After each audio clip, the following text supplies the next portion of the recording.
Hey guys, tonight we slip into a story stitched together from moonlight, old sand, and a rhythm you swear you can hear but never quite catch. You find yourself standing on the edge of a desert that stretches wider than your imagination dares, its surface shimmering like a silver sea under the gaze of a fat, lazy moon. The air is crisp in that way only desert nights can be, sharp enough to remind you you're alive, but soft enough to lull you into thinking you're safe. Spoiler, you probably won't survive this caravan if you don't keep your wits about you. So, before you get comfortable, take a moment to like the video and subscribe, but only if you genuinely enjoy what I do here. And while you're at it, drop your location and the local time down in the comments. I love seeing where and when you're listening from. Now dim the lights, maybe turn on a fan for that soft background hum, and let's ease into tonight's journey together. You trudge forward, your boots sinking slightly into the cool sand, and before long you catch sight of lanterns bobbing ahead. Warm pinpricks against the horizon. They belong to the caravan, an endless line of camels swaying with a grace that seems rehearsed, their shadows stretching long and strange. And there, threading through the night, you notice it. A beat. It's not exactly sound, not exactly silence. More like the hollow echo of a drum you feel inside your chest, but your ears never register, the so-called silent drums. It unnerves you at first. You crane your head toward the dunes, expecting to see a troop of drummers, but the desert gives you nothing except shifting sand and a sky littered with stars. Yet every step you take falls neatly into rhythm, as though your body has joined a song you didn't know was playing. The leader of the caravan, a man wrapped in so many layers of indigo cloth you can't distinguish where turban ends and robe begins, gives you a slow nod, as though to say, yes, you hear it too. And then he gestures for you to fall in line. The desert night smells faintly of smoke and cardamom, drifting from braziers strapped to camel saddles. Someone has tethered tiny bells along their ropes, and though the bells should ring, they stay quiet, swaying in eerie harmony with the unheard drums. It's like stepping into a glitch in reality, and you're in it now. Historically, caravans like this were the arteries of trade, silk, spices, gems. Even stories travelled along their paths. Think of the Silk Road, where Chinese silk ended up in Roman markets, and coins stamped with forgotten emperors found their way into Arabian bazaars. Yet mixed in with those practical routes were legends of phantom caravans, spectres doomed to wander forever, leading the living astray. Historians still argue whether these tales were just metaphors for getting lost or warnings rooted in real disappearances. Your camel, if we can call the lumbering creature yours, grunts low and steady. Its stride is maddeningly hypnotic, like being rocked by a cradle the size of a skyscraper. You cling to the saddle, half terrified you'll slip, half grateful for the trance it induces. Someone beside you chuckles softly and mutters about how the first time always feels like this, your bones learning a language they never asked for. Then comes the quirky tidbit. Did you know desert travellers sometimes smeared crocodile dung mixed with honey on their faces, believing it kept the skin safe from the blistering sun? A medieval SPF 50, if you will, though personally, you'd probably just roast and smell awful. The thought makes you wrinkle your nose, which earns another knowing chuckle from your neighbour. As the caravan moves deeper into the dunes, you notice how the sand itself seems alive. Each grain reflects moonlight differently, creating ripples that mimic the surface of water. The desert doesn't want you to forget that it used to be sea, long before empires rose and fell. You imagine fish darting through this same space millions of years ago, while now you balance on the back of a groaning camel, following a rhythm that refuses to become sound. The silent drums grow stronger the farther you go, thrumming like a heartbeat against your sternum. Some part of you wonders if the noise is inside you, rather than out there, like the desert has cracked open a chamber in your chest and now plays you like an instrument. Hours blur. The horizon never changes, yet somehow you've covered miles. The moon dips lower, painting the dunes with shadows that seem sharper than knives. You catch yourself staring into one too long, convinced it just blinked at you, and right when you're about to shake it off, the caravan halts. The leader raises a hand. You all dismount, the camels kneeling obediently, their knees creaking like old doors. The sand cools your feet through your boots, anchoring you. The silent drums quicken, urging, warning, mocking. You can't decide which. A trader mutters a prayer, another spits into the sand, and you realise as with a shiver that you've only just stepped into the opening notes of a very long song. The caravan begins to stir again, but before you mount back onto your camel, a man wrapped in faded scarlet cloth sidles up beside you. His eyes glint beneath a heavy brow, and his beard seems to have collected as much desert dust as any saddlebag. He looks like he has crossed more dunes than you've had breakfasts, and when he finally speaks, his voice scrapes like gravel dragged across stone. "Best you remember," he says, leaning close enough that you catch a whiff of dried dates on his breath. "The drums call travellers away. Not all who follow return." You want to laugh, partly because this sounds like the opening line of a ghost story, and partly because his delivery is so matter-of-fact it's terrifying. But his eyes don't flicker with humour. They're heavy, tired, as if he's carried this warning across lifetimes. As the camels lurch forward, you ride alongside him. He introduces himself as Rahim, a merchant of indigo cloth and rare stones, though his saddle looks suspiciously empty of either. He claims he once followed the silent drums too far. Lost friends. Lost time. He swears the desert swallowed them whole, as if dunes can open like mouths. Historians still argue whether such vanishings were exaggerations of bandit attacks or sandstorms, but Rahim speaks with the conviction of someone who has stared into the teeth of the myth. He gestures toward the horizon, where the dunes roll endlessly like waves. "Do you see?" he says. "It looks the same in every direction. Men convince themselves they march forward, but sometimes the drums walk them in circles. Then," he shrugs, "they dissolve into dust." Your camel huffs loudly, as if unimpressed by Rahim's doomsaying. You pat its neck, pretending you share the animal's skepticism. Still, the idea gnaws at you. What if the rhythm really is leading you somewhere you can't return from? The caravan resumes its slow, swaying march. Lanterns cast halos of gold around each rider, but beyond them the darkness thickens into something almost physical. The only constant is the pulsing silence pressing on your ribs. It grows louder, not in your ears, but in your bones, like your own skeleton has been drafted into a percussion section. Rahim keeps talking. He tells you about a caravan 50 years ago that disappeared near the Valley of Bones. Only the camels returned, staggering into a village with empty saddles and terrified eyes. Villagers swore the beast carried sand in their mouths, as though they had tried to drink the desert itself. Quirky tidbit. Camels really do chew sand sometimes, not out of thirst, but because tiny pebbles help grind food in their stomachs. A built-in blender. File that away in your mental trivia drawer. You squint at Rahim's stories, trying to gauge whether he's warning you or testing how gullible you are. He seems to notice. "You think I am mad," he says, half smiling. "But tell me, why do the bells not ring?" You look down the line of camels. Every one of them has bells tied neatly at the rope knots. They sway, glinting in lantern light, utterly silent. No jingle, no metallic clink, just mute choreography in step with the silent drums. You swallow hard. Okay, point taken. The hours drag on. The desert begins to play tricks on your eyes. You see shapes at the corners of your vision, low walls, towers, maybe even whole cities. Each vanishes when you turn your head, leaving only dunes. You half wonder if the desert is taunting you, dangling the memory of civilizations it buried long ago. Rahim breaks into your thoughts with another tale, this one about Alexander the Great. He claims the conqueror once marched through these same sands, chasing visions of an oasis that kept retreating.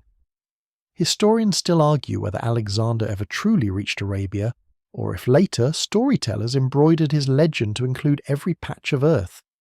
Either way, Rahim insists some of Alexander's soldiers vanished in pursuit of phantom drums. Their armour later dug up in dunes hundreds of miles from any battlefield. Your camel stumbles slightly, jolting you forward. The beat in your chest hiccups, then resumes.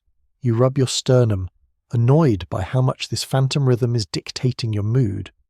And then, as the night deepens, Rahim falls silent.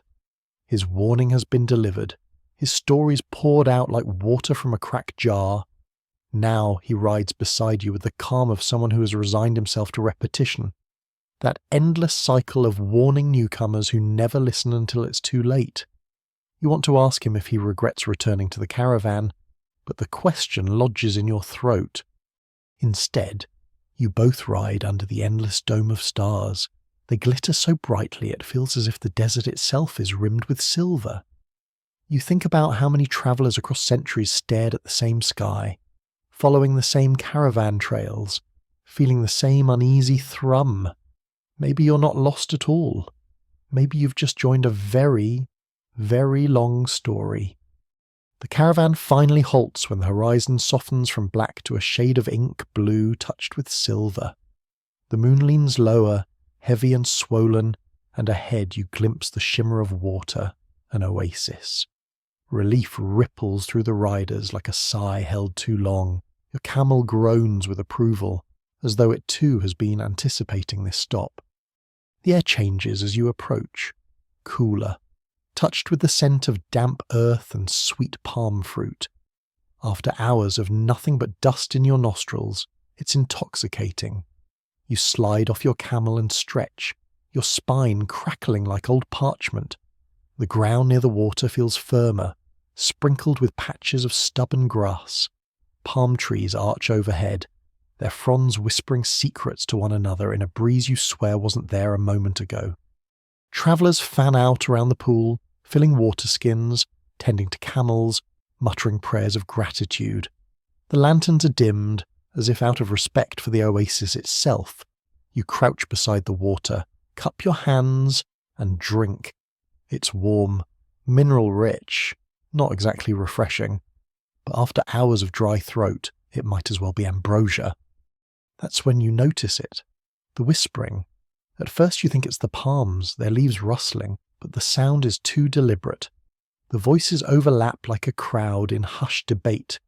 You lean closer, squinting at the pool. The surface ripples though no one has thrown a stone. Rahim, the scarlet-wrapped merchant, lowers himself beside you. He dips his fingers into the water, letting drops roll down his palm. They always whisper, he mutters. Each oasis remembers those who passed. Sometimes they tell you things you do not wish to know. Your skin prickles. He might be joking, but you can't shake the thought that the pool is aware of you. You close your eyes and listen harder. The whispers resolve into fragments, names you don't recognize, warnings about paths vanishing, promises of treasures hidden beneath dunes. Some words twist into your own language, though no one else seems to react. Quirky tidbit. Medieval travellers sometimes believed water carried memory, that wells or springs absorbed the words spoken near them. People whispered secrets into cisterns, thinking the liquid could hold confessions until eternity. Historians still argue whether these beliefs were symbolic or whether people truly thought they were feeding knowledge into the ground. Standing here, with the oasis murmuring, you're inclined to believe the latter. A caravan cook sets up a small fire, roasting flatbread until the scent drifts across the grove. Camels kneel contentedly, their heads lolling in the trance of full bellies and relief. Some children chase one another around the trunks, laughing, but their laughter feels muffled, as though the oasis itself insists on keeping the noise down. You reach into the water again, half expecting your reflection to move differently, and for a moment, it does. Your face tilts before you do, smiling faintly, like it knows the punchline of a joke you'll never hear. You blink and the reflection straightens, innocent as a mirror. Rahim notices, do not stare too long, the water likes to keep what it sees. You try to laugh it off, but your voice sounds strained. Instead, you lean back against a tree trunk, tearing into warm bread. The silent drums still throb in your chest, though quieter now, as if the oasis dampens them. Yet even their absence feels ominous, like a predator crouching low in the grass, waiting. You wander a little further into the grove. Lantern light fades behind you, and the moon paints everything in a cold glow. You pause beneath a palm, pressing your ear against its trunk. The wood hums faintly, vibrations echoing from deep roots drinking the water. Are the whispers travelling through the trees too? Rahim finds you again, shaking his head. Always curious, he sighs, though not unkindly. Curiosity fills graves faster than thirst. You want to retort, but your eyelids grow heavy. The combination of water, bread, and rhythm lulls you like a lullaby. Around you, others already sleep, wrapped in cloaks, their breathing synced with the rustle of palms. For a brief, dangerous moment, you feel safe. But then, just before sleep claims you, you hear a final whisper, sharper than the rest, slipping directly into your ear. The drums are not outside, they are waiting inside you. Your eyes snap open, the palms sway, innocent again. Rahim snores softly by the pool. The oasis lies calm, reflecting stars. You tell yourself it was a dream, but the words keep pulsing in time with the silent beat inside your ribs. The caravan departs the oasis before dawn, leaving behind only footprints in the damp soil that the sand will swallow by midday. Your body feels heavier than it should, as though the water's whisper still clings to your bones. Rahim rides in silence beside you, his scarlet robes now looking darker in the faint pre-dawn light. The camels sway onward, their shadows stretching impossibly long. The silent drums, which the oasis had muffled, return, steady, insistent, as though they're pleased to have found you again. By the time the sun rises, the desert transforms from silver dreamscape to golden furnace. Heat climbs quickly, and you drape a cloth over your head to keep from roasting. It's here, under that blazing dome, that a new figure appears at the caravan's edge. She walks, not rides, her steps measured, her robes white as salt. A veil hides her face, but her voice carries like cool water poured into your ears. She begins to speak, not to you directly, not even to Rahim, but to the entire caravan. Her words slide into the rhythm of the silent drum so seamlessly that you almost don't notice. At first, it sounds like idle storytelling, the sort passed between travellers to make the miles shrink. But then, details prick your skin. She tells of a caravan swallowed whole by the desert, their camels turned to pillars of stone. She tells of drums carved not from wood or hide, but from rock that breathes. And then she tells of a listener, always just one, who carries the beat inside themselves until the desert claims them. Your spine stiffens. You don't want to believe her, but her words braid too neatly with the whisper you heard at the oasis. She never names you, but the way her veiled head tilts, it feels personal. A young trader interrupts her, laughing nervously. Stories keep us awake, eh? Like coffee before coffee was invented. The others chuckle, grateful for the break in tension. Fun tidbit. Coffee was born in this region. Ethiopian goat herds noticed their animals got extra frisky after munching red berries, and before long humans brewed it into the miracle we still abuse daily. Historians still argue whether that discovery happened in the 9th century or much later, but either way, thank the goats. The woman doesn't laugh. She lowers her voice, and the laughter dies on its own. Her tale shifts into a rhythm that sounds like prophecy. She describes the caravan you are in now, down to the colour of Rahim's scarf, and the way your camel stumbles every third step. She even names the oasis you left hours ago, speaking of its water that remembers. The caravan grows uneasy. Eyes dart your way. You want to protest. You've done nothing except exist. But the silent drums in your chest beat harder, almost smug. Rahim leans close. She is one of them, he mutters. A teller who carries memory. When she walks with us, she carries the weight of many journeys. His voice drops. Be careful. Stories can bind tighter than ropes. As the day drags on, you try to ignore her, but her voice drifts back through the caravan like smoke, and each time it threads into the drums, your pulse stumbles in response. By midday you feel half mad with it. Finally, during a rest stop beneath a jagged outcrop of rock, you find the courage to approach her. "Why me?" you ask bluntly. Her veil stirs in the hot wind. She doesn't answer immediately, only tilts her head. "Because you heard," she finally says, "many march, few listen." That's all. No explanation, no comfort. Just that.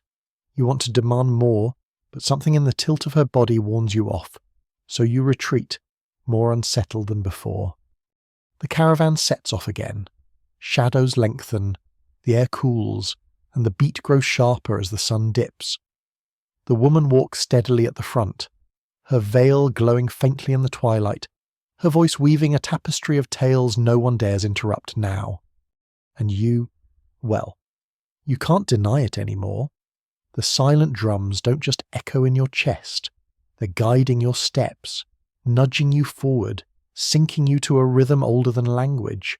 You're not merely following the caravan, you're part of the story she's telling.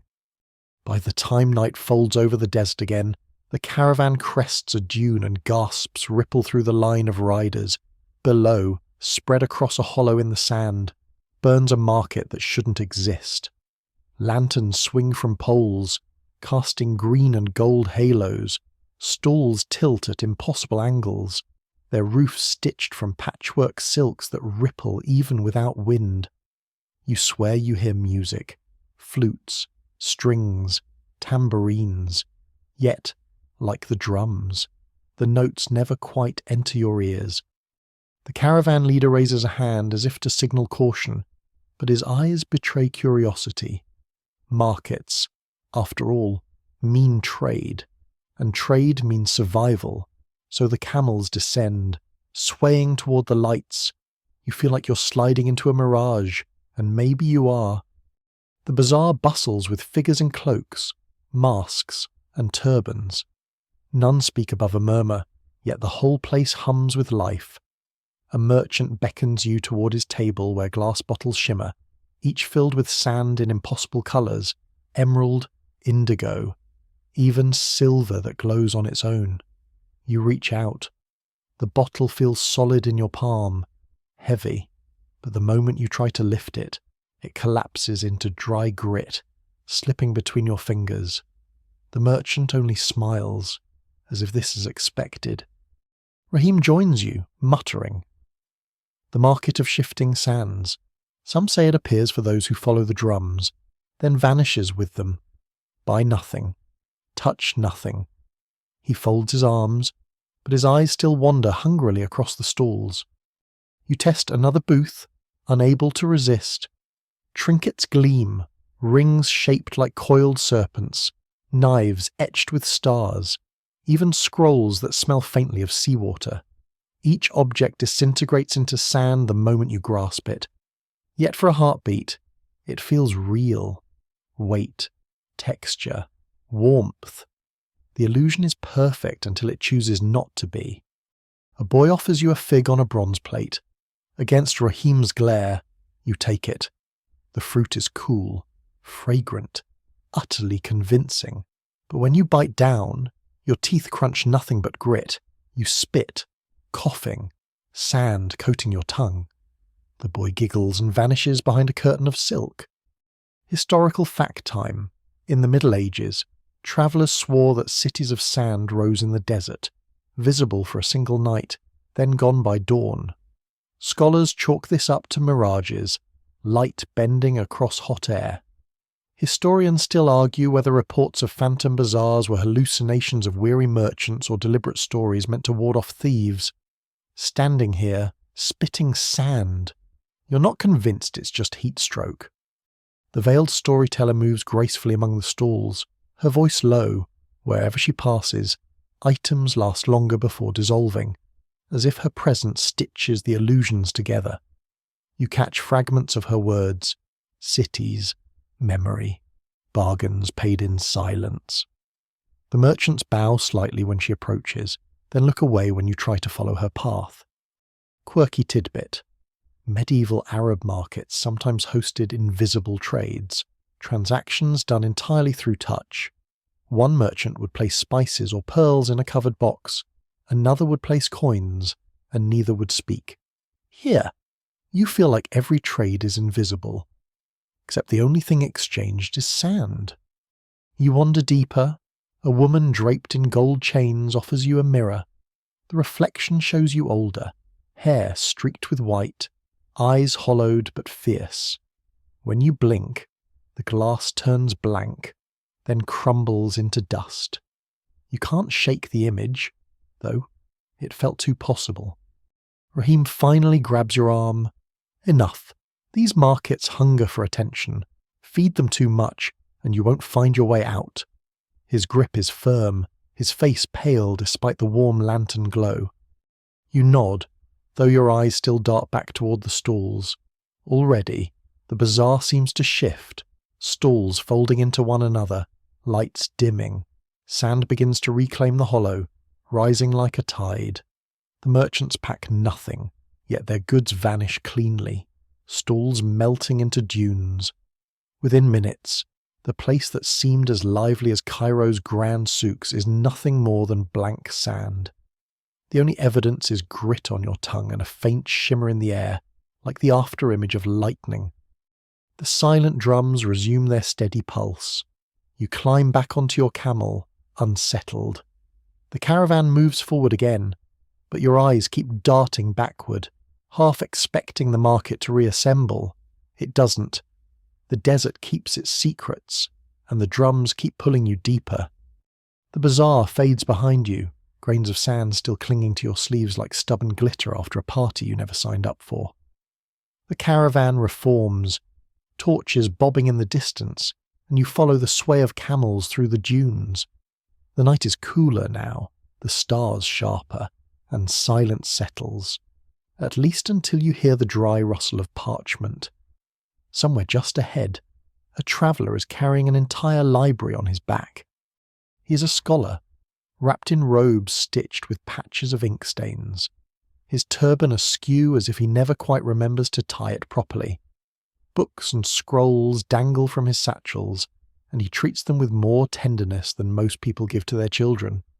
When you sidle closer, the smell of old leather and lamp oil rises from his baggage.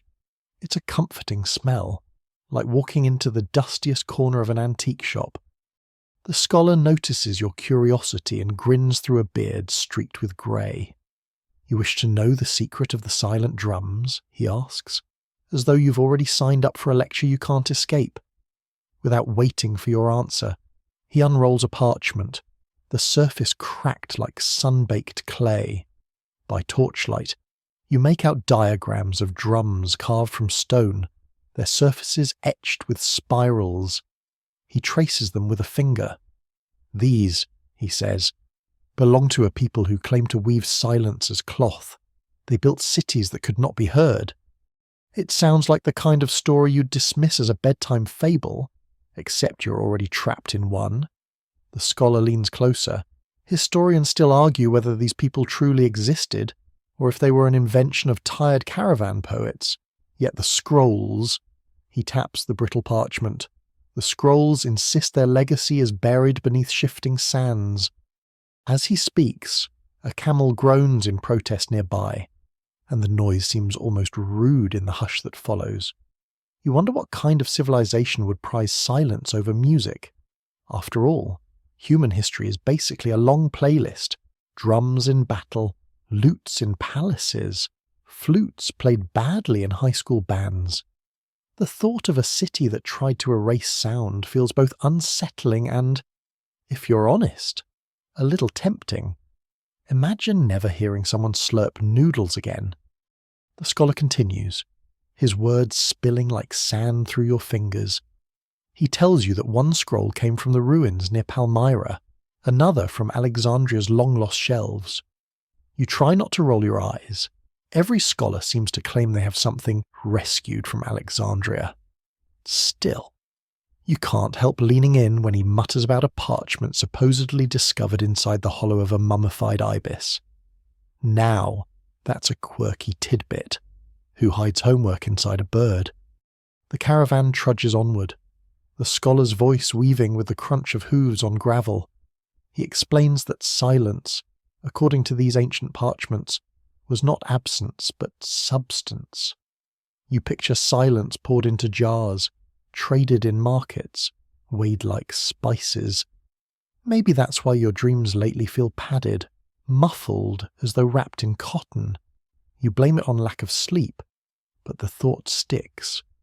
Torches flicker.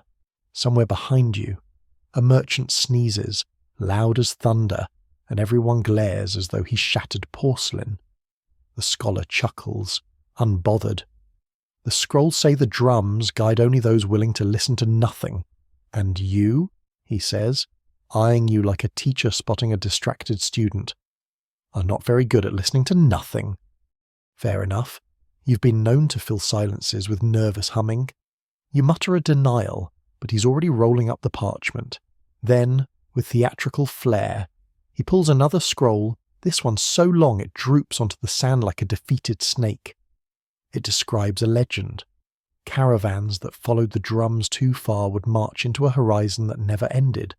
Some claim the travellers were not lost but transformed, turned into shadows that still wander.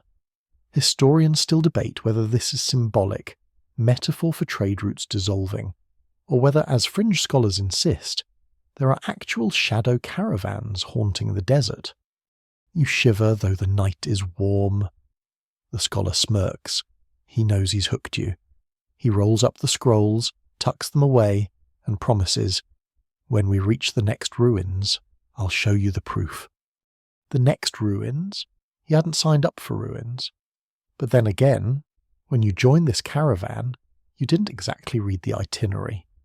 Hours pass, stars tilt in the sky, constellations sliding like beads on a string. You hear the faint thrum again, the silent drums, beating without vibration. They guide the caravan onward, but only those who truly listen seem to know which dune to cross. You watch the scholar. He walks steadily, head cocked as if following an orchestra you cannot hear. A thought creeps in. Maybe the scrolls aren't just history, maybe they're instructions.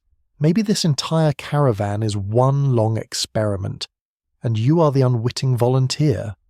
You consider slipping away, but then you glance at the endless horizon and realize you'd last about 3 minutes before begging for Wi-Fi. So you keep walking. The scholar hums tunelessly, and the scrolls rustle in his satchel, sounding suspiciously like dry laughter. You're not sure whether he's guiding you toward truth or into a sand trap of riddles. Either way, the beatless drums are getting closer. The desert air turns sharp, almost metallic, as though someone has stirred iron filings into the wind. You feel it before you see it. The shift in the atmosphere, the faint vibration beneath your sandals, and the sudden stillness of the caravan animals, even the camels, usually content to chew their cud like grumpy philosophers, lift their heads and groan uneasily.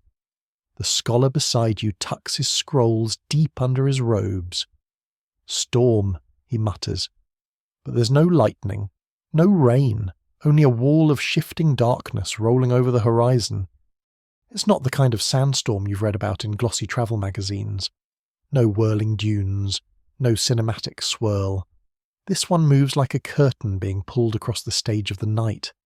The stars dim as the black wave advances, and for a moment you wonder if the desert itself has decided to blink. The caravan leader shouts orders, though his voice sounds muffled, like someone turned the volume knob down on the world. You grip your cloak tighter, but it does little good.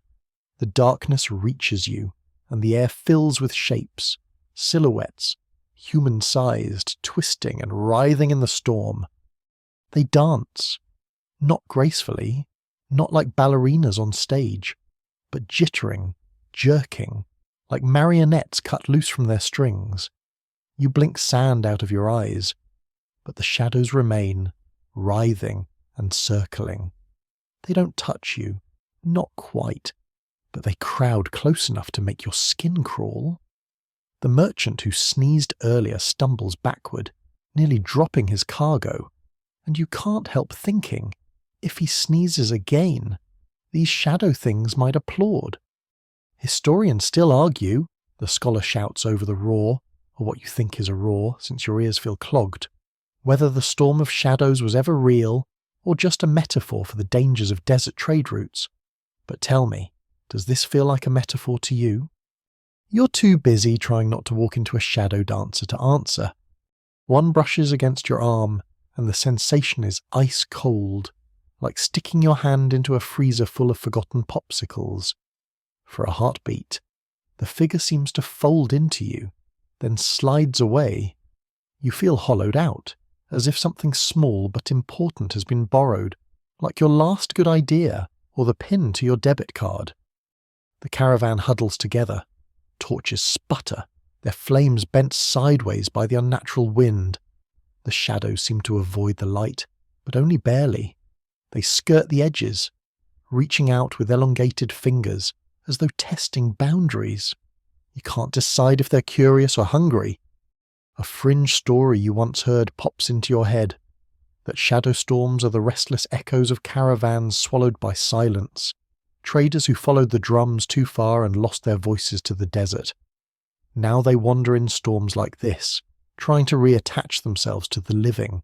It's the kind of tale you'd laugh off in daylight, but here, wrapped in darkness, you're less inclined to laugh. The scholar, of course, is thrilled. He scribbles frantically in a notebook, nearly tripping over his robes. "Proof," he cries, eyes gleaming. At last, proof of the scrolls. Meanwhile, you're questioning your life choices, particularly the one where you joined a caravan led by mysterious drums instead of, say, booking a spa retreat. And then, just as quickly as it began, the storm passes. The curtain of darkness rolls on, leaving stars glittering like freshly polished jewels. You stand blinking, throat raw from breathing grit. Around you, the caravan takes stock. A few packages are missing, some camels spooked. One merchant insists his beard has gone whiter. You check yourself, still whole, still breathing, but you can't shake the sensation that something invisible clings to you, like static after dragging your socks across carpet. The scholar is already unfurling another scroll, babbling about ancient accounts of dancing shadows beneath the desert moon. You tune him out, focusing on the faint sound, or not sound, of the drums, steady, patient, waiting. The storm has passed, but the beatless rhythm remains, urging you forward. Somewhere in the distance, the desert has reset itself, smooth as a polished mirror. No trace of the dancers, no evidence the storm ever happened. But you know what you saw, and unfortunately, so does the scholar, which means he'll never let you forget it. You trudge onward, sand crunching underfoot, wondering whether silence can really summon storms, or maybe storms can summon silence. Either way, the desert is keeping its secrets, and you're stuck in the middle of them. The desert feels almost polite after the storm, as though it knows it overdid things and is now trying to make amends. The sand glows softly under the moon, and the caravan finds its rhythm again. Camels plod, torches flicker, the silent drums keep their patient, pulseless beat. You're almost lulled into thinking this is normal travel, until the air grows warmer than it should, like you've walked into an oven someone forgot to turn off. Heat without sun is suspicious. You glance around. The scholar notices too, tugging nervously at his beard. The merchant mutters a prayer, and then, with a shimmer like oil on water, something steps into your path. A figure, tall and lean, with skin that seems to smoulder from within. His eyes glow like coals. His robe looks woven from smoke. He doesn't bother with introductions, because he doesn't need to. Every story you've ever half believed whispers the name for him. A djinn. He regards the caravan as if it were a buffet, and you half expect him to produce a plate. Then he grins. Travellers, he purrs, his voice both velvet and sandpaper. The desert has tested you. Now I offer you passage, safe and swift, under my protection. It sounds too good, which is the problem. The djinn never gives without taking. He tilts his head toward you specifically, as if sensing you're the most gullible of the bunch. But all bargains have a price. The caravan leader tightens his grip on the reins. The scholar actually looks intrigued, because of course he does. You, meanwhile, start mentally inventorying what you own. Not much. Some water, a cloak, a handful of regrets. What could a djinn possibly want? He answers that thought without you asking. A memory, he says. Not just any memory, your happiest one. His smile widens. A small cost for safe passage. You recoil. Memories are the one thing you thought couldn't be repossessed. Sure, people can take your money, your phone, even your last slice of pizza, but your happiest moment, that's sacred. Historians still argue whether stories of djinn memory bargains were allegories for the tolls caravans paid at checkpoints, or whether desert travellers really believed in supernatural tax collectors. Fringe accounts describe whole tribes that forgot their origins because they traded their joy for protection. It's the sort of anecdote teachers wave off in class, but right now, under this moon, it doesn't feel like allegory at all. The merchant blurts out, "Take my camel instead." The djinn chuckles. Camels grow old, but joy, that does not age. The silence stretches. You half expect someone to step forward, volunteer, play the hero, but no one does. They all look at you, because apparently you radiate bargain fodder. Great. The djinn steps closer. The air sizzles, and the scent of burning cinnamon curls around you. His hand extends, palm open, waiting. Your mind scrambles through your memories. Childhood laughter, the first time you rode a bike without falling, that perfect evening when everything went right. Could you give one up, knowing it would vanish forever? And then, unexpectedly, the scholar speaks. Another bargain, he suggests, voice steady. Not joy, but knowledge. He fumbles with his scrolls, pulling one free. A map older than Babylon. Take it. The djinn studies the parchment, eyes narrowing. For a heartbeat you think he'll reject it. Then he laughs, a sound like a campfire cracking wood. Knowledge for safety, acceptable. He snatches the scroll, and in the blink of an eye, he's gone. The air cools. The torches burn steady. The desert exhales. You exhale too, knees weak. The caravan murmurs relief, though the scholar looks torn, like he's just given away his favourite toy. "Don't thank me yet," he mutters. "That scroll contained a path we might have needed." You don't say it out loud, but you're secretly grateful. Better a lost parchment than a lost memory. Still, you can't shake the thought that bargains linger. The djinn may be gone, but echoes of his grin trail after you. The drums continue their silent beat, leading the caravan deeper into desert night, where bargains are only the beginning of troubles. The caravan moves more cautiously now, as if every footstep might summon another djinn demanding payment in memories. Goats, or worse, Wi-Fi passwords. The scholar mutters under his breath about the scroll he surrendered, clearly grieving as if a beloved pet goldfish had just been flushed. The rest of you say little, because the desert night feels watchful, the silent drums thudding on in their absence of sound way. Hours pass, stars climb higher, wheeling in arcs that look like someone spilled diamonds across black velvet. Then, on the horizon, you glimpse shapes that don't belong to dunes, angular, sharp, broken.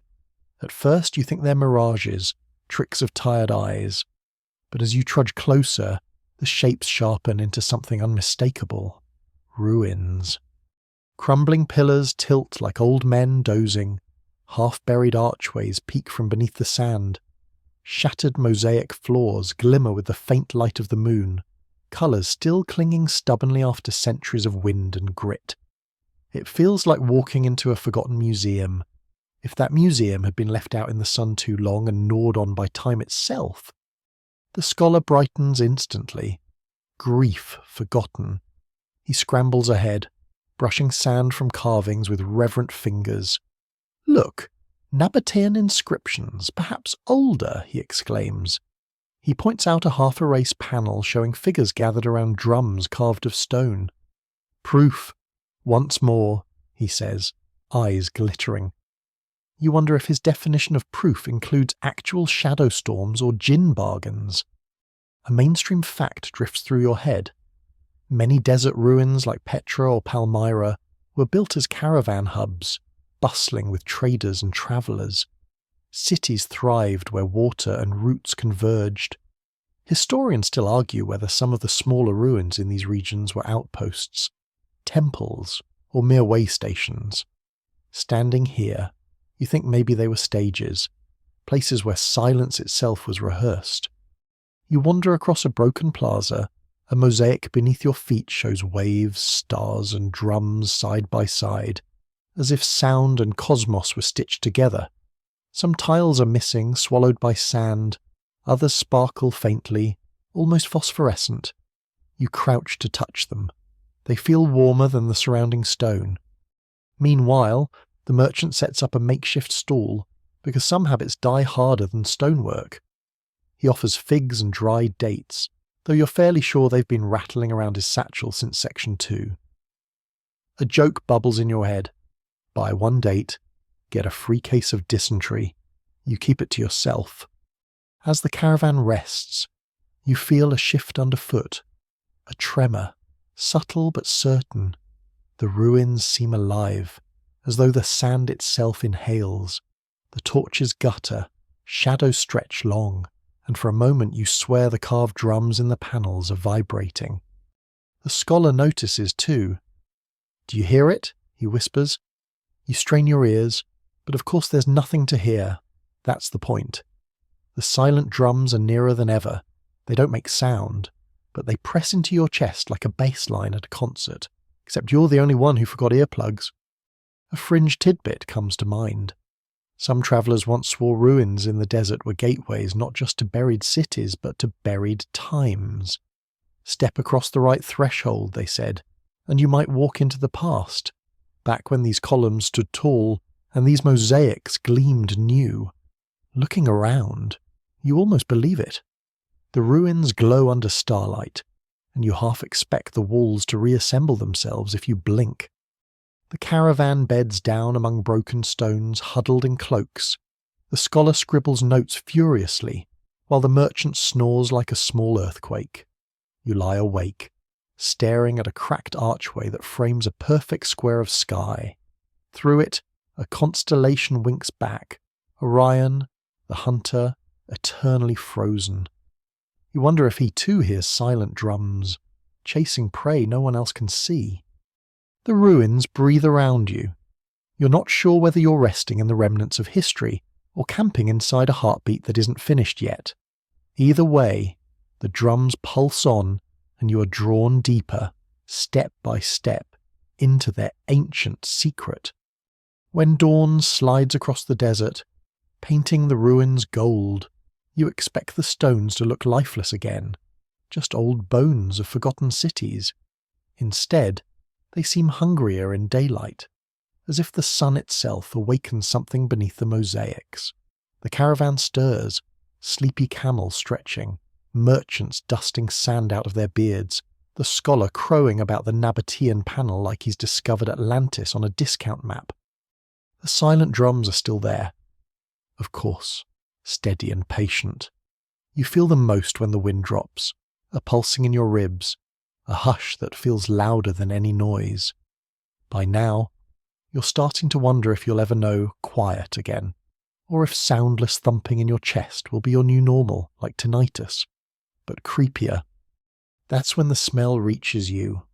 Roasted lamb, honey cakes, freshly baked bread. Your stomach growls so loudly the nearest camel flinches.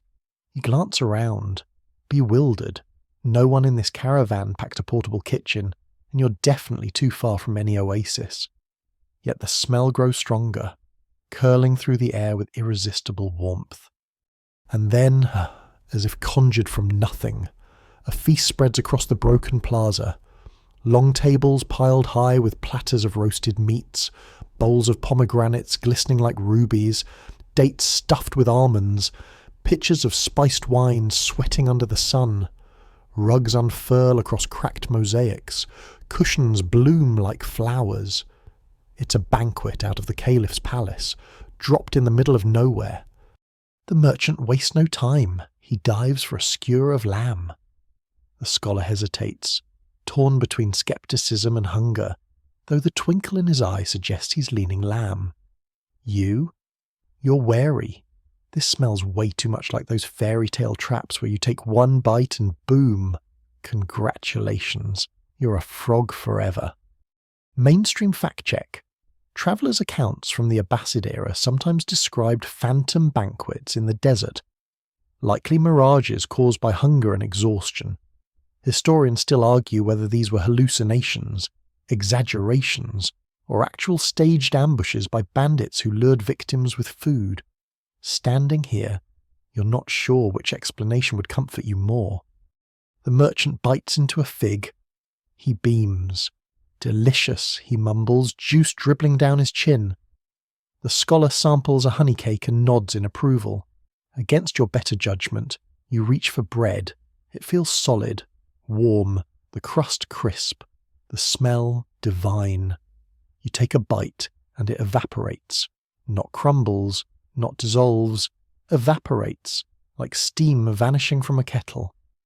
The taste lingers for a heartbeat, then is gone, leaving your mouth as empty as your stomach. Around you, the others gape as their food melts into smoke. Platters fade, cushions vanish. The tables collapse into piles of sand, leaving only crumbs that never were. The merchant coughs, spitting dust. The scholar sighs like a man who's just been told the library is closed for renovations. You glance down at your hands, still tingling with phantom flavour, and laugh softly. Well, you mutter, 0 calories. Guess that's one way to diet. But the humour fades quickly. Illusions this solid mean something or someone is testing you. Perhaps the drums themselves. Perhaps the gin still lingering. Perhaps your own brain staging a mutiny. A fringe tidbit creeps back. Some desert mystics believed that illusions were not false at all, but glimpses of another reality running parallel to yours, maybe somewhere else. Another version of you is eating that feast and patting a very full belly. The caravan grows restless. Hunger gnaws sharper now that food has been teased away. Even the camels seem sulkier, glaring at the sand as if it personally offended them. The scholar insists it was a trial, a test of restraint. The merchant insists he's suing someone for emotional damages. And through it all, the silent drums keep beating as though amused. You taste smoke on your tongue, the ghost of sweetness fading. Illusions may vanish, but their memory clings. You shoulder your pack, stomach growling, and step forward. Whatever waits beyond this plaza, you know one thing. The desert has a sense of humour, and you're the punchline. You leave the plaza behind. Illusions still ghosting your tongue. The drums following like a shadow stitched to your heartbeat. The sun is merciless now, scattering knives of light across dunes that look less like sand and more like a frozen sea mid-storm. Every step crunches dry, every breath drags fire. The merchant mutters about lawsuits against mirages. The scholar, scribbling in his notebook, seems secretly thrilled. Then the horizon wavers. At first, you think it's just heat shimmer, desert air bending light into liquid ripples, but the shapes sharpen. Camels, riders, a column of banners streaming red and gold, a caravan moving steadily toward you. For a flicker of relief, you think, finally, other people. Maybe they have real water, maybe even real bread. But then you notice something strange. Their camels step in exact rhythm with yours. Their banners sway at the same angle. Their figures mirror your caravan's every gesture, as if you're staring at your own reflection walking out of the distance. The merchant stares. That guy? He scratches his beard just like me. The scholar narrows his eyes. No, not just like. At the same moment, in the same way. And you, well, you're too busy watching your double. A figure riding near the front hunched the same way you are, shading their eyes with the same tired hand. Even the pack slung across their shoulder is identical, a twin shadow. Mainstream fact check. Travellers in the Sahara and Arabian deserts often recorded mirror caravans, spectral processions that mimicked their movements. Some modern scientists chalk these up to Fata Morgana, layered mirages caused by temperature inversions that bend light into stacked reflections. But folklore insists these doubles weren't harmless tricks. They were omens, either of safe passage, if you outlasted your copy, or of doom, if your reflection overtook you. The two caravans draw closer, like dancers converging on a stage. No matter how you shift pace, they shift too. Speed up, they match. Slow down, they drag their feet. At last, you and your double caravan stand face to face across a shimmer of sand. The air between you feels thin, like parchment stretched too tight. Your double stares back, expression unreadable. For a moment, you imagine swapping places, that maybe you are the mirage, and they are the true caravan, watching in pity as you flicker like smoke. The merchant waves, his twin waves back, perfect sync. The scholar raises a hand, eyes glittering. His double does the same. Then, without warning, your double smiles, a fraction too late. The delay is small, but it's there. Not a reflection, the scholar whispers. An echo. The silence deepens. Even the drums hesitate, as though holding their breath. You feel it in your ribs. The beat is no longer steady, but stuttering, shifting. And then your double steps forward. Just one step, but it breaks the symmetry. The others follow, their mirrored caravan surging toward you in eerie silence. The scholar scribbles notes furiously, muttering about metaphysical overlap. The merchant yelps and backs up into a camel, who grumbles like this is the worst gig it's ever signed up for. Your double keeps coming. The face is yours, the movements are yours, but the eyes are wrong, hollow, like two wells too deep to ever see the bottom. You clutch your pack, heart hammering in time with the ragged drums. Somewhere, you remember a fringe scrap of lore. If your desert double ever touches you, one of you disappears. The question is, who? The sand flickers, heat waves ripple. Your reflection stretches out a hand, its fingers shimmering with mirage light, reaching straight for you. The hand hovers closer, a mirage-solid palm that seems woven of heat and dust. Your throat tightens. The drums falter again, boom, stutter, boom, and then rally, as if urging you not to let that touch land. The merchant squeaks like a kettle left too long on the fire. The scholar doesn't move, only watches, scribbling notes with furious fascination. You retreat a step, your double follows. Another step, and again. The whole mirror caravan presses forward, their silent camels padding across sand without sound, as though their hooves don't disturb reality. You imagine what it would feel like if those spectral hands closed around your arm. Would it be cool, like touching fog, or searing hot, like grabbing iron left in a forge? The air thickens. Mainstream historical fact. Accounts from medieval caravans mention ghost processions that haunted the desert. Chroniclers in the 14th century noted them with a matter-of-fact tone, warning travellers not to stare too long or follow them, for people who trailed ghost caravans often vanished without trace. Some said Bedouin guides refused to point them out, fearing acknowledgement gave the doubles power. And yet here you are, staring so hard your eyes burn. The scholar finally speaks. This is unprecedented. He licks his lips, voice trembling. Historians still argue whether these stories were psychological mirages, collective hallucinations from heat exhaustion, or evidence of something older, a desert memory replaying itself. His double says the same thing a half-second later, lips moving silently, eyes gleaming with feverish joy. The merchant grabs your arm. We're not waiting around to be desert copies. Move! His voice cracks, and you can tell. He's one heartbeat away from bolting into the dunes, even if it means certain death. And then, salvation or something like it. From nowhere, the drums roar back, louder than ever, a storm of thunder hidden in sand. Boom after boom shakes the air, rattling your teeth, making your chest vibrate like a drum skin. The mirror caravan freezes mid-step, hands extended, smiles faltering. Their hollow eyes turn toward the unseen drummers as if recognizing a command. Slowly, unnervingly, they begin to withdraw. One step back, another, then they dissolve, like sketches erased from parchment. The mirage peels into mist and shatters into heat shimmer. Silence. The merchant sags against a camel, muttering prayers, promises, and a pledge never to sell dates at inflated prices again. The scholar looks devastated. He scrawls furiously. Phenomenon resisted direct contact. Interruption by acoustic anomaly. Drums? Regulating boundary? You wonder if his pen will ever survive all that scribbling. The desert feels emptier now, lonelier. But the drums do not vanish completely.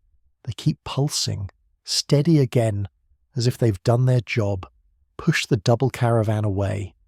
Fringe tidbit. Bedouin storytellers whisper that the silent drums were guardians of the desert's balance, striking only when echoes of the living threaten to cross into the realm of the unseen. They say if you ever hear them fall silent forever, it means the desert has given up protecting you. The scholar shivers. Did you notice? Their smiles broke first, not their steps, not their gestures, their smiles, almost as though they wanted us to see the cracks. You want to answer, but your voice sticks.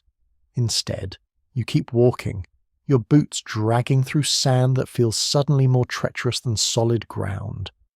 The sun lowers, shadows lengthen, and each beat of the drum sounds like both a warning and a promise. The dunes whisper around you. Maybe it's wind. Maybe it's the last laughter of your vanished double. You crest a dune at dusk, sand glowing red as if the desert has been baked in a giant oven. The drums throb slow and steady, fading into the background of your heartbeat. The merchant stumbles beside you, his robe heavy with sweat, while the scholar still mutters about boundary phenomena and acoustic guardians. You half expect another mirage, another double caravan. Instead, the landscape shifts into something stranger. At the foot of the dune lies a village, or what's left of one. Half-buried rooftops jut from the sand like shipwrecks in a golden sea. Crumbled walls peek through, crooked and fragile, as though the earth tried to erase the place but ran out of energy halfway. A tilted minaret leans over the dunes like a broken mast, casting a long shadow. You can almost imagine the call to prayer still echoing from it, drifting across time. Mainstream historical fact. Whole towns have indeed been swallowed by desert sands.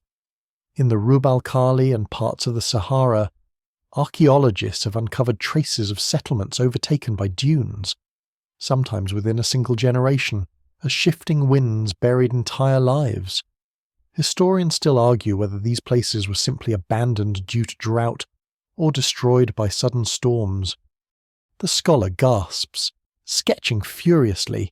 Lost city, transitional architecture, probably late Abbasid influence. Do you realize what this means? The merchant wipes his brow. Yeah, it means ghosts. Let's not. But curiosity pulls you down into the half-swallowed streets. Sand crunches over what might have been cobblestones. You pass a toppled clay jar, still intact but empty, its mouth filled with grit. Wooden beams jut at odd angles, fragile as ribs.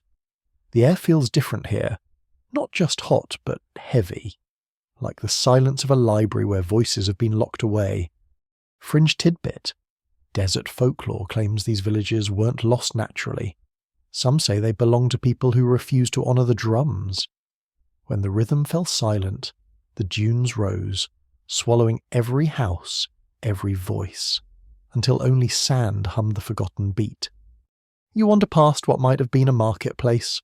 Stalls lie buried, tables poking through drifts. A child's toy, wooden, carved into the shape of a gazelle, rests on the sand, impossibly preserved. For a flicker of a second, you think you see small footprints trailing away from it, fading into nothing. The scholar kneels by a doorway, brushing sand from carved stone. Inscription, he murmurs. But look, it's unfinished, as though someone was still chiselling when the storm hit. His double didn't appear this time, but you can't shake the memory of those hollow eyes watching. The merchant keeps glancing back at the dunes. This place is wrong. You feel it too. I swear the sand's moving on its own. And maybe he's not wrong. Shadows ripple across the ground as the wind shifts. For a moment, the buried roofs almost look like the backs of whales rising through an ocean of sand, surfacing, then submerging again. The drums return, faint, distant, as though beneath the earth. Boom! Pause! Boom! You imagine them buried under the dunes with the villagers, still beating centuries later, their rhythm muffled by layers of sand. The scholar whispers, maybe they didn't vanish. Maybe they're still here, listening. Your skin prickles. You glance at the merchant, who now stands stock still, his face pale under the red twilight. We need to go, he mutters, before this place remembers us too. But part of you lingers, staring at the broken minaret, the toy gazelle, the half-written inscription. You can almost hear children's laughter behind the whisper of the wind, almost smell spiced bread baking in ovens long crumbled, a whole life, swallowed whole, waiting for someone foolish enough to dig it up. The dunes shift again. Was that just wind or a sigh? The village vanishes behind you, half-buried roofs swallowed by night. You keep walking, the stars spilling overhead like a cracked jar of silver dust. The merchant says nothing now, his chatter worn down to silence. Even the scholar, normally unstoppable, is subdued, his notebook closed against his chest, as though he's afraid to write down what the desert might overhear. The drums follow, softer now, like a heartbeat muffled by sand. Boom, boom, steady, patient. Yet beneath that rhythm you notice something new, a sound that doesn't belong to wind, doesn't belong to camel groans or shifting dunes. A faint hum, drifting across the desert like breath through a flute. You pause, the hum grows stronger, resolving into melody, a song. You crest another dune, and there they are, wells, scattered like black mouths across the ground. Their stone rims crumble, their ropes frayed, buckets rotted to splinters, dry for centuries, yet from their depths rises song. The sound carries on the wind, weaving into the drumbeat until the whole desert feels like an orchestra no one asked to join. Mainstream historical fact: desert wells were lifelines for ancient caravans. Chronicles from the Silk Road mention travellers navigating by memory of wells as much as by stars. Some wells were even worshipped, treated as sacred guardians of survival. Yet historians still argue whether the songs people reported hearing from them were hallucinations born of exhaustion, or echoes of ceremonies performed long ago at those sites. The scholar leans over the nearest well, his face lit eerie by starlight. The song inside is wordless but strangely human, voices layered in harmony. He whispers, not echoes, choirs. How many throats could produce that depth? His voice trembles between awe and terror. The merchant clamps his ears. Doesn't matter if it's 10 or 1,000. I don't like songs from holes. Let's keep moving. But the wells don't let you. The sound coils around your ankles, your chest, tugging like invisible hands. You find yourself leaning closer despite every instinct. Cool air rises from the opening, a relief after hours of desert fire, tinged with something sweet, maybe dates, maybe honey, maybe memory itself.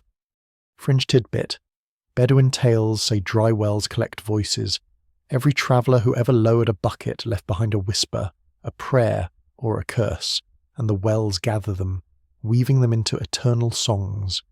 The cruelest fate, they say, is to drop your name into a dry well, because then the desert will keep it long after your body is gone. The scholar scribbles again, though his hand shakes. If voices imprint environments, if sound leaves residue like footprints, then wells might be archives.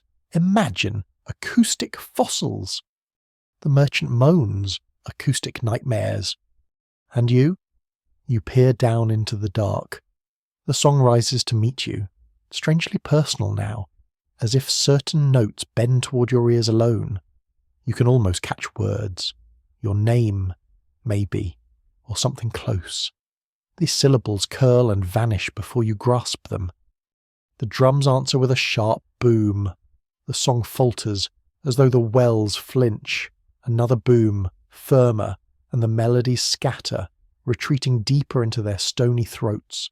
For the first time, the desert feels like two forces competing. Drums above, songs below, each tugging at your pulse. The scholar frowns.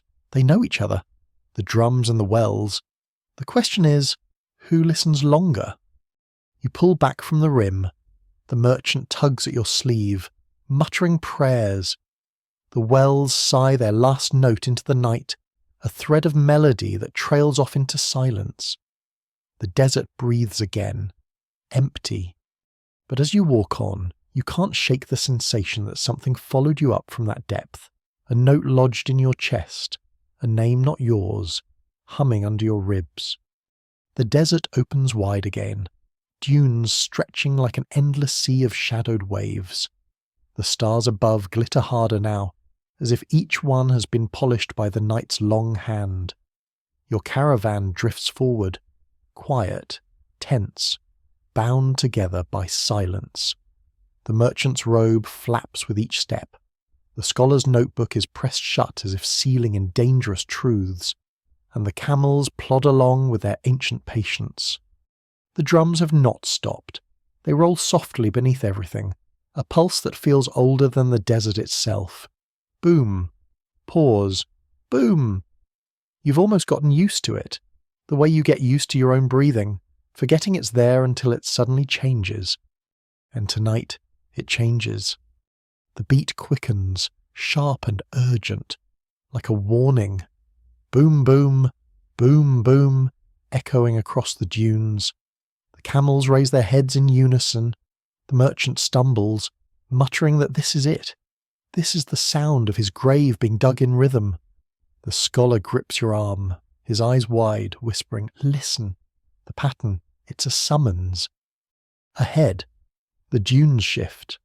At first, you think it's just the wind sculpting new ridges, but no, there's structure forming, a circle carved into the sand itself. A ring of drums rises from the ground, half buried but massive, taller than men, carved of black stone veined with silver. They shimmer faintly under starlight, as though drawing power directly from the sky. Mainstream historical fact. Archaeologists in Arabia and North Africa have found megalithic circles, stone alignments resembling ritual sites. Their purposes remain unknown, though theories range from astronomical calendars to places of worship. Historians still argue whether these structures were meant to map the heavens or to call something down from them. The scholar kneels in awe, voice trembling. This is the heart, the origin, the silent drums themselves. Yet they are not silent. The booming grows thunderous, each beat vibrating through your bones, shaking sand loose from the dunes. The merchant clutches his ears, wailing, but you can't move. You're pinned by sound, transfixed by rhythm. And in that rhythm you hear more than beats, you hear voices, ancient and countless, layered in harmony like the well's songs, but firmer, commanding. Fringe tidbit: desert myths warn of calling stones, objects that summon echoes of those lost to the sands. Some say entire caravans were absorbed into these rhythms, their lives stitched into an eternal march. The silent drums were never instruments, they were mouths. The circle trembles, shadows gather, tall and human-shaped, flickering like figures at the edge of a fire. For a heartbeat you fear the mirror caravan has returned. But these are different, less like doubles, more like memories with skin. They march around the drums in silence, their feet never touching sand. The merchant collapses, whispering prayers. The scholar scribbles blindly, ink blotting in his shaking hand. And you stand suspended between awe and terror. Every drum beat feels like a question, asking if you will step inside the circle, if you will add your echo to the rhythm. The scholar gasps, clutching your arm. Do you hear it? They're asking for us. His voice cracks into laughter, giddy, terrified. The merchant pulls at your sleeve. Don't listen. If you go in, you don't come out. The circle of drums waits, patient. The shadows watch. The rhythm tightens around your chest until you can barely breathe. Then silence. The drums stop. The figures vanish. The desert returns to ordinary night, stars glittering coldly, sand hissing under faint wind. Only your heartbeat remains, loud in your ears. The merchant sobs with relief. The scholar slumps, ruined by wonder, and you're left wondering whether the silence is mercy, or if it means the desert is simply waiting, giving you time before it asks again. The desert quiets now, softer than it has been all night. You keep walking, each step lighter, slower, until even the sand seems to cradle your feet instead of swallowing them. The merchant's breathing steadies, the scholar's pen finally rests, and the camels hum their low, sleepy groans. Above, the stars continue their endless drift, patient and unhurried, like lanterns strung across eternity. The drums no longer beat. Their silence is not threatening, not this time. It is a pause, a gentle closing of a story, the way a book falls shut when you've read the last line. The echoes of their rhythm still linger in your chest, but softer now, more like a lullaby than a summons. You find yourself listening to the desert's true voice, the hush of sand shifting, the faint breath of wind. Even the well's songs are gone, leaving only memory. The night feels wider, calmer, as though the desert has tucked its mysteries away, content to let you sleep. As your eyes grow heavy, you realize that not every question needs answering. Some rhythms can stay unsolved, some echoes can remain in the sand. What matters is the stillness they leave behind, a stillness deep enough to rest in. So you exhale, slow and long, letting the night carry the weight of your thoughts away. The merchant mumbles something about figs, already half dreaming. The scholar snores softly against his notebook. The camels kneel, folding into the sand like shadows. And you let the desert cradle you, steady and timeless, until even the memory of drums fades into silence, and silence becomes sleep.